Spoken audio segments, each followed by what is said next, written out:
Hi, this is Dr. Kasha Kine, CEO and founder of EBV Global Institute. Hello, everyone. Today we're talking about how to increase your energy when you are tanking with EBV, which is so common. And how many times do we hear that you feel like you've been hit by a truck, right? That's how bad the fatigue is with EBV. So let's jump right into it. Now, let's start with external things. I have about 5 big pointers that I want to share with you. The external toxins are very important and they're insidious. So I'm going to talk about the 2 that I see most often, and you have to be really cognizant of these. Number 1 is the one that we are swimming in, all of us, is Wi-Fi technology. It really is detrimental and will zap your energy more and will make your virus really more aggressive. So that will tank you more. So you can feel a little bit better if you clean up your Wi-Fi, your EMF exposure, turn down the volume. Things like, not using your phone as alarm clock, putting your router in a Faraday box, checking if you have smart meter in the home and having that removed. So that's the first toxin that really is detrimental. The second one is mold. You have to make sure you don't have mold in your home, because that is really gonna make your virus stronger and more aggressive and harder to get rid of. And with that goes more brain fog and fatigue. And the fatigue is from more of the virus, but also from the mold. And unfortunately, in our community, we see a lot of that. So these are 2 biggest external toxins. There's more, but let's keep moving. Number 2 is diet. EBV creates massive amounts of oxidative stress. I always say that. And so the diet needs to be high in antioxidants.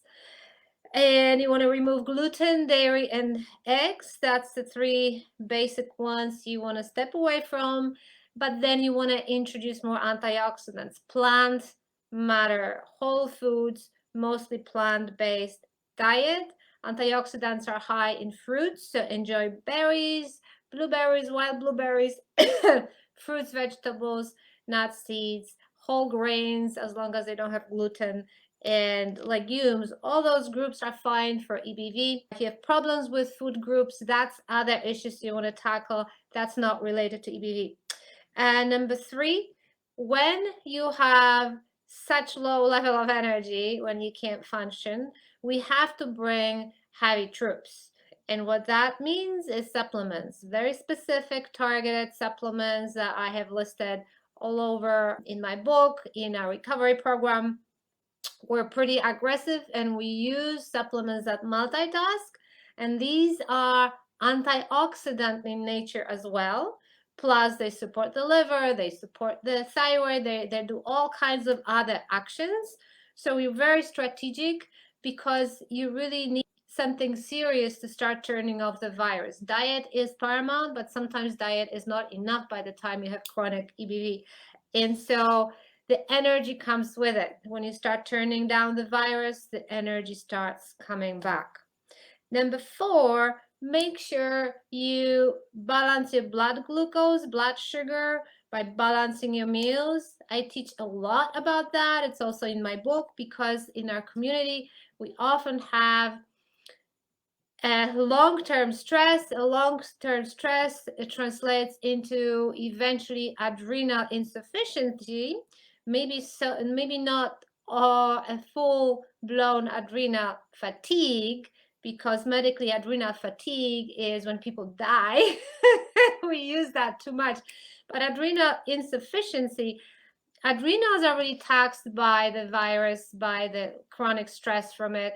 And so to recover that piece of you and give you more energy, because adrenals drive that as well, you want to make sure that you have steady meals, balanced for glucose, you have quality glucose from complex carbs, you have meals, you don't skip them.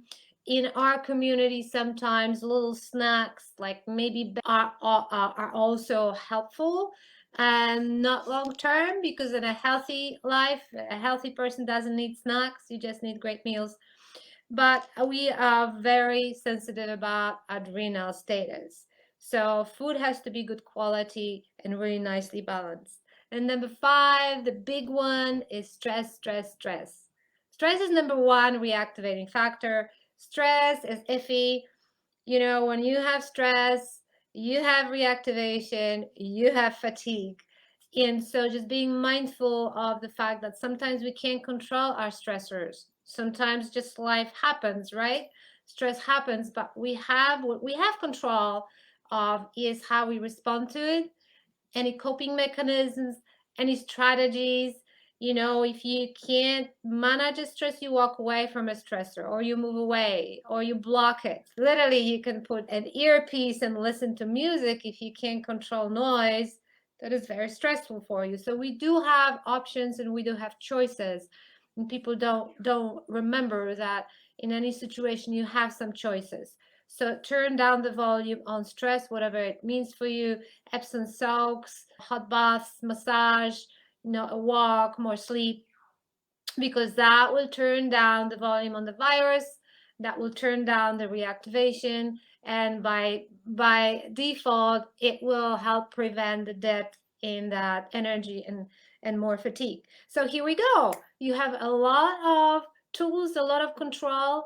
You can do a lot about that fatigue. And so don't feel that you have to live in that terrible, terrible fatigue, exhaustion all your life. It's not true. So good luck and let us know if actually you get better. Thanks for attending. I'm going to jump out and good luck. Use these strategies and hopefully that will help you guys. Have a wonderful day. Bye.